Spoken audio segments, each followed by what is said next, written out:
Hello दोस्तों, नमस्ते, सत श्री अकाल, गुड इवनिंग। कैसे हैं आप लोग? आई होप सब अच्छे होंगे। चलिए आप लोग का स्वागत करते हैं आपके अपने चैनल बीएड क्लासेस विद पूजा भारती के साथ। तो आज हम लोग पढ़ेंगे बीएड क्लास सेकेंड ईयर के C8 नॉलेज एंड करिकुलम का बहुत ही इम्पोर्टेंट क्वेश्चन, जो कि आप लोग के एग्ज़ाम में बहुत ही रिपीटेड है और बहुत बार भी पूछे जाते हैं। तो आज हम लोग पढ़ेंगे जिन पियाजे के अनुसार ज्ञान निर्माण की प्रक्रिया का वर्णन। आज हम लोग जानेंगे कि ज्ञान का जो निर्माण होता है उसकी क्या प्रक्रिया होता है, और लास्ट में हम बताएंगे आपको जिन पियाजे और वाइगोत्स्की क्या कहते हैं ज्ञान के लिए, कि क्या पहले ज़रूरी होता है, ज्ञान ज़रूरी होता है उसके बाद डेवलपमेंट होते हैं, या डेवलपमेंट होता है तब ज्ञान होता है। इससे क्या होता है कि इससे बहुत सारे क्वेश्चन हमारे से टेट वगैरह में भी पूछे जाते हैं। तो चलिए हम स्टार्ट करते हैं आज का क्वेश्चन। Let's start. तो आज हम लोग पढ़ेंगे जिन पियाजे के अनुसार ज्ञान निर्माण की प्रक्रिया। इसमें एक प्रस्तावना जिसमें बताया गया है कि पियाजे के अनुसार ज्ञान एक सक्रिय प्रवृत्ति है। वातावरण में उपलब्ध पदार्थों से जब छात्र अंतःक्रिया द्वारा अनुभव प्राप्त करता है या इसकी परिचर्चा अपने साथियों से करने की करता है तो वह अधिगम कहलाता है। अर्थात वो समाज के साथ अगर कुछ सीखता है तो वह एक अधिगम कहलाता है। उससे वो कुछ समायोजन कर सीखता है, समायोजन करने लगता है। संज्ञानात्मक विकास का अर्थ उस व्यक्ति के उस प्रक्रिया से है जो चिंतन करता है और सीखता भी है। पियाजे के अनुसार ज्ञान निर्माण का एक डायग्राम बनाया है हमने।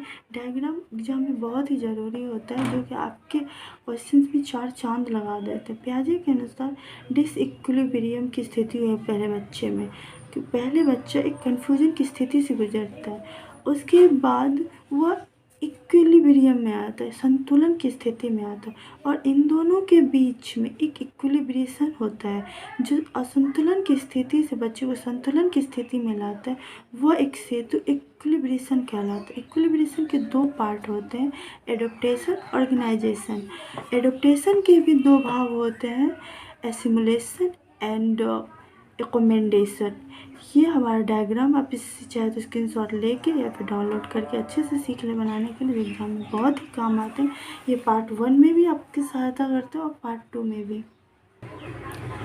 जो डायग्राम हम अभी पढ़े उसी का यहाँ पे पूरा डिस्क्रिप्शन दिया गया है, उसकी को पूरा अच्छे से समझाया गया है कि पियाजे कहते हैं कि बालक जब छोटा होता है उस वक्त उसके दिमाग में कन्फ्यूजन की स्थिति होती है, और इसी कन्फ्यूजन की स्थिति को डिसइक्विलिब्रियम कहा गया है।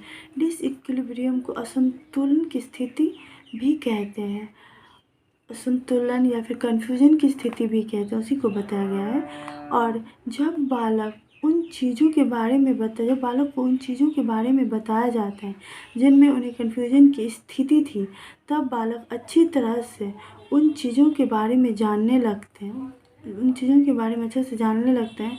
उनका दिमाग कन्फ्यूजन की स्थिति से निकल कर संतुलन की तरफ आने लगता है, और इसी संतुलन की स्थिति को इक्विलिब्रियम कहते हैं। जो हम डायग्राम बनाए उसी का हम यहाँ अच्छे से क्लेरिफाई कर रहे हैं, उसी को समझा रहे हैं। बहुत ही दोस्तों सरल भाषा में हमने लिखा है, स्टोरी की तरह, कि अगर आप लोग एक बार पढ़ लें तो आप लोग इसे रटने की बिल्कुल भी ज़रूरत नहीं, आप एग्ज़ाम में अच्छी तरह से लिखकर अच्छे नंबर प्राप्त कर सकते हैं। तो दोस्तों इक्विलिब्रियम के बाद बताया गया है कि तथा डिसइक्विलिब्रियम से इक्विलिब्रियम बनाने की जो अवस्था होती है उसे ही हम इक्विलिब्रेशन कहते हैं। इक्विलिब्रेशन वह सेतु है, या एक तरह से वह ऐसा पुल का कार्य करता है जो वस्तु या सोच को असंतुलन से संतुलन की ओर लेकर आता है। इक्विलिब्रियम के 2 भाग होते हैं, बताया गया था इक्विलिब्रियम के 2 भाग होते हैं, और उसे हम आगे पढ़ेंगे। इक्विलिब्रियम के 2 पार्ट होते हैं, एसिमुलेशन एंड एकोमेंडेशन। एसिमुलेशन का हिंदी होता है आत्मसातकरण, एकोमेंडेशन का हिंदी होता है व्यवस्थापन। एसिमुलेशन को 2 भागों में बांटा गया था, पहला एडोप्टेशन और ऑर्गेनाइजेशन।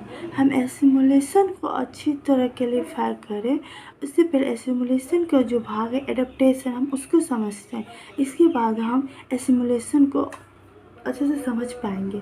एडोप्टेशन में बोला गया है इक्विलिब्रियम इक्विलिब्रेशन का पहला पार्ट होता है एडोप्टेशन, जिसमें बच्चा नई नई चीज़ों को सीखता है। एडोप्टेशन का वह भाग जिसमें बच्चा नई नई चीज़ों को सीखता है वही एसिमिलेशन कहलाता है। अर्थात कहा गया है एडोप्टेशन के द्वारा बच्चा नई नई चीज़ों को सीखता है, और वही जो नई नई चीज़ों को सीखता है वही एसिमुलेशन अर्थात आत्मसातकरण कहलाता है। जैसे हम एक छोटे से एग्जाम्पल के थ्रू आप लोगों को समझाना चाहेंगे। जैसे किसी छोटे बच्चे ने अपनी मम्मी से पूछा, मम्मी बिल्ली कैसा होता है? तो उसकी मम्मी ने बताया, बेटा बिल्ली के 4 पैर होते हैं, 2 आँखें होती हैं, 1 नाक होता है। तो उस बालक के दिमाग में बिल्ली का एक स्ट्रक्चर, एक स्कीमा बन जाता है। वो जिस भी चीज़ को देखेगा उसे वो बिल्ली ही लगेगी, जब तक कि उसके ज्ञान में कोई परिवर्तन ना किया जाए। जैसे कि अगर बच्चा कुत्ता को देखेगा तो वो समझेगा कि ये बिल्ली ही है, क्योंकि उसके भी तो मतलब 2 आँखें होती है, 4 पैर होते हैं, 1 नाक होता है। परंतु उससे जब तक बताया नहीं जा सकता दोनों में अंतर कि हाँ बेटा बिल्ली म्याऊं म्याऊं म्याऊं बोलता है, कुत्ता भौंकता है, ये वो उसमें ये अंतर होता है, तब तक बच्चे के दिमाग में जो पहला स्ट्रक्चर है बिल्ली का वो उसे वही समझेगा। अब हम रिकमेंडेशन की तरफ जाते हैं। रिकमेंडेशन वो है जो सीखे जाते, रिकमेंडेशन में जो पहले से सीखा हुआ रहता है बच्चा, उन्हीं चीज़ों में सुधार या मॉडिफिकेशन करना रिकमेंडेशन कहलाता है। जैसे एसिमुलेशन में बालक को बिल्ली के बारे में बताया गया।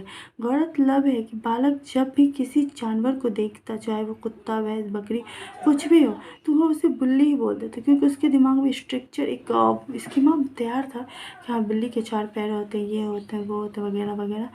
तो वही उसके दिमाग में चल रहा है। परंतु उसके ज्ञान में एक सुधार किया गया, उसे बताया गया नहीं बेटा इन सब में कुछ कुछ अंतरें होती है। जैसे भैंस बड़ा होता है, काला होता है, भैंस की आवाज़ें अलग होती है, और बिल्ली अलग होता है, ये होता है। तो उन्हें जब तक इसके अंतर ना बताया जाए तब तक वो उसे वही समझेगा। अब हम इससे आगे बढ़ते हैं।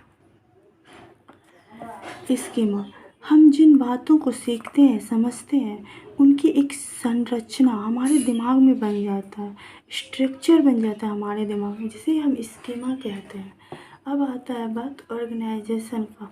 ऑर्गेनाइजेशन का हिंदी संगठन होता है, जिसमें बहुत सारे स्कीमा पाया जाता है। अर्थात तो हम एक सरल भाषा में आपको बताना चाहेंगे, जो हम छोटी छोटी बातें बचपन से सीखते जाते हैं, चाहे वो खाना हो, पीना, घूमना हो, हर एक कार्य के लिए कुछ ना कुछ हमारे दिमाग में एक संरचना बनते जाता है। और आगे चल के हमें किसी नई चीज़ को देखने में, सीखने में वो पुरानी वाली स्कीमा बहुत सारी मदद करते हैं। तो हमारे दिमाग में एक स्ट्रक्चर जो बनता है वो आगे चल के ऑर्गेनाइजेशन का कार्य करता है। तो यहाँ पे वही बताया गया है, जो हमें संसार को समझने जानने में सहायता प्रदान करता है उसे हम ऑर्गेनाइजेशन कहते हैं।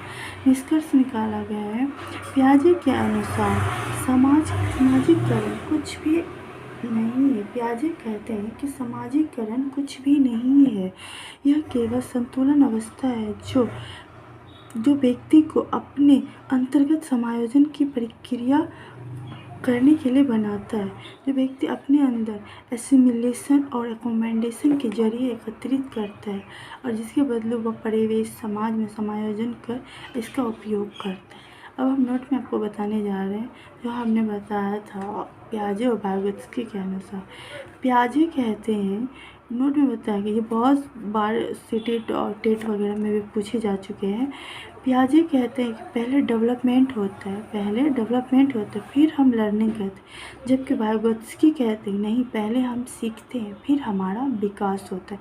ये दोनों के विचारों में बहुत ही बड़ा अंतर है, और जो कि यहाँ पे दिखाया गया है कि पियाजे बोलते हैं नहीं, पहले हमारा विकास हो जाता है तब हम सीखते हैं, जबकि वाइगोत्स्की कहते हैं कि नहीं, पहले हम सीखते हैं फिर हमारा विकास होता है। तो दोस्तों कैसा लगा आज आपको वीडियो? प्लीज़ आप हमें कमेंट करके ज़रूर बताएं कि हाँ इसमें कैसा लगा आपको वीडियो, क्या सुधार की ज़रूरत है। आई होप ये वीडियो आपके लिए बहुत ही फ़ायदेमंद यूजफुल होगा। धन्यवाद।